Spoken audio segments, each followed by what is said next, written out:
In the Hearts and Minds, Book 0, Story 12, Mission Survive.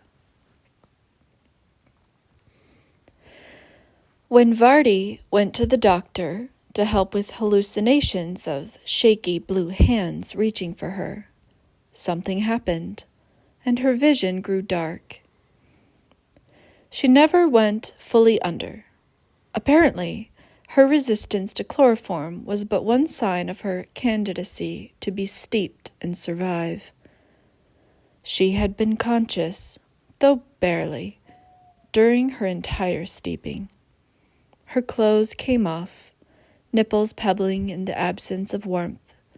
She was lowered, limb by limb, into a vat of water. She'd even laid there, as her arms were secured with leather bindings, her ankles, her neck even. She was aware of it all, but she kept her eyes closed anyway. Really, she couldn't be bothered to keep them open. She'd just buried her husband, and instead of going to see the doctor and receiving any modicum of help, she'd instead been kidnapped and thrown into a pool of liquid. Typical. It wasn't so much that Vardy was fearless. Rather, had anybody asked whether her house was in any proper shape to be sold on the market? Nobody had even asked to make sure her oven was off, and there was no casserole baking that needed to be taken out sometime today before the fire department had to get involved. Wartime was busy for everyone, sure, but it was busiest for first responders who had to somehow keep everyone alive, on and off the battlefield. Really, Vardy was more upset by the lack of consideration.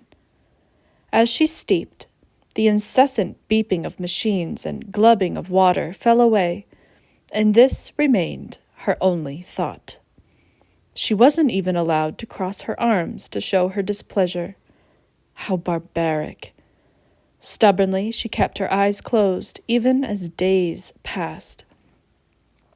She couldn't believe she had to pee in the water she was submerged in. She had gone to public school, just like everybody else, and they all learned proper etiquette at the community pools. The insults would not stop. Once, Vardy had thought she heard a faint weeping, and the hair bothering her eyes had been moved, almost tenderly. Vardy almost opened them after that, but she changed her mind as louder, more distinct voices entered the room, remarking on her lack of progress, with a lot of consternation and guilt-tripping. Vardy could have spit, she was so annoyed. Her steeping, she later came to find out, had lasted far longer than anyone else's. The Frosted were not a talkative bunch. What use was talking when you were a glorified, living, breathing, walking piece of equipment? But the doctors who had ruined them all, Vardy called them tenders, for they were nothing if not chicken, often boasted about conquering her. She was a conquest. A dirty, dirty conquest. Her picture was framed in the basement and at the Tuppers' main hall. Each day, when she shuffled from her state-approved holding cell to be fed a state-approved breakfast and await her day's mission briefing, it was there, the fake glass frame that showed a woman bleached of life, her eyes closed, neck marking her nakedness. Proudly displayed, for each and every soldier and Truvian official to judge, peruse, and ogle as they passed through. There were a lot of those fancy cats roaming about. Fancy pats, she called them, but she didn't know why. It just felt more insulting. The thing was, Vardy ended up with a frosted power that didn't explode when she got emotional. Or maybe it was that she didn't get emotional. Not anymore. Something had happened during her steeping. She'd felt it, days after she'd hallucinated the caring touch of what she'd thought were hands that couldn't stop shaking. Something had cracked. It wasn't her heart, wasn't her brain. It was something deep in her stomach. And ever since then, Vardy could not, actually, in fact, give a shit. She passed that living corpse's photo on the wall. She received her mission orders, parachuted into the Fromagian kingdom, and brandished her power on what used to be her countrymen. Before the line had been drawn, and the Gruyere's idyllic banks had become a craggy cliff of death and hatred. She did it all, and she did it without a care in the whole goddamned world. So now, when she hung from a rafter by her feet, as she dangled before the rotten king, 3 of her fellow frosted dead in pieces across the throne room's floor, she summoned a vague distaste for having the blood rush to her head and throb, throb, throb. Could they just get on with it? These dogs know little more than their own names, the rotten king lamented. Like a tower of melting cheese, he globbed in geometric squares hastily thrown together, all affixed to his beloved throne. They don't even know the name of their master. You have brought me garbage. I tried to warn you, Your Majesty. A man stood in the shadows, where he had stood for this entire exchange. Vardy could not wait until he stepped forth into the light. But at least you can study what has been done to them. I'm telling you, it must be in something they were given. The traitor insists upon divine intervention, but that cannot be. And what if it is?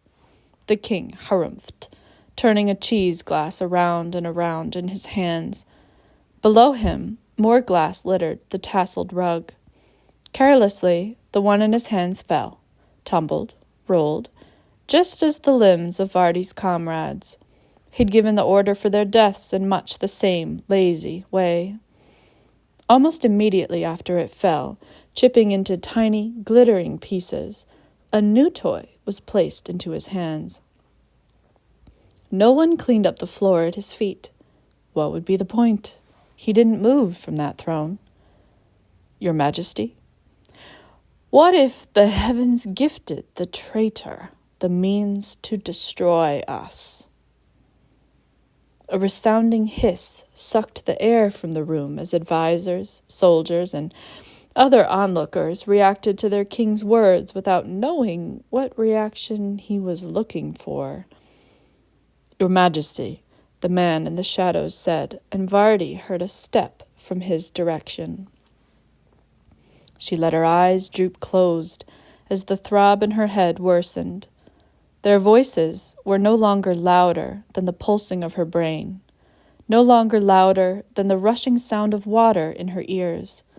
It had been several hours since they had last dunked her into a barrel, so that particular sensation couldn't be real. It only meant she was nearing the end of her rope. How could that be?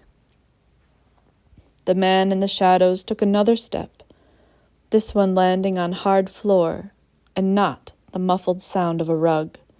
Vardy's eyes slit open, then gradually widened. She reached that place deep inside that resonated the most with her after she'd cracked. It was a place of calm, of still, of serenity.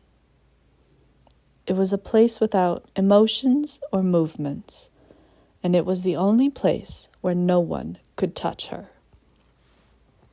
Without exception, every time she left that place, somebody died. That was her specialty, after all. Her eyes affixed to the figure in the dark suit, but she was mostly interested in the bowler hat clenched in his hand. She, the dog who did not even know her own master, right? The master who did not even know his own dog had teeth. Your Majesty, it is corruption, pure corruption, the man with the bowler hat argued, gesturing to Vardy and the fallen Frosted. "These are not heavenly powers. They are demonic, foul. What other than men can make monsters? They did this. Truvia did this." "And what of it?" the king droned, turning over his new glass toy, some cube that glittered in all the dim candlelight. "You wish for us to make our own monsters?" Boldly, the man with the bowler hat declared, "There will be no stopping them now that they have started. Just think, if they can figure out how to create the types of monsters they want, they will create something worse than her." He pointed an accusatory finger Vardy's way. "That cannot happen. We would be obliterated. Your Majesty, I implore you."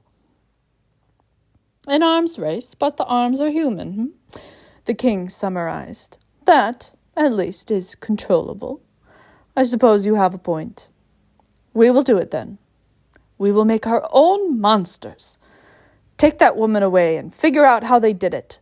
Make ours bigger, scarier. Use only soldiers, not head cases."